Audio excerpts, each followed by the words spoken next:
చలికాలంలో మహిళలు ఎన్ని జాగ్రత్తలు పాటించినా, ఎన్ని క్రీములు రాసుకున్నా తగిన మోతాదులో నీరు తాగకపోతే మాత్రం చర్మానికి ప్రమాదమేనని నిపుణులు హెచ్చరిస్తున్నారు. చలికాలం పొడవునా వాతావరణం చల్లగా ఉంటుంది కాబట్టి మంచినీళ్లు పదే పదే తాగాలనిపించదు. పైగా గాలిలో తేమ ఎక్కువ కాబట్టి శరీరం నుంచి బయటకు వెళ్లే నీటి శాతం కూడా కాస్త ఎక్కువగానే ఉంటుంది.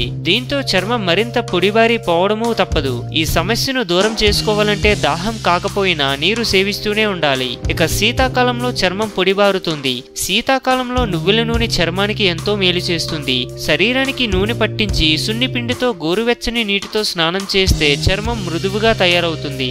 స్నానం చేసిన తర్వాత తప్పనిసరిగా ముఖానికి క్రీమ్ రాసుకోవాలి. ముఖ్యంగా విటమిన్ ఇ ఉన్న క్రీములు వాడడం మంచిది. చలికాలంలో వచ్చే పగుళ్లకు వేజ్లిన్ వాడటం ఉత్తమం.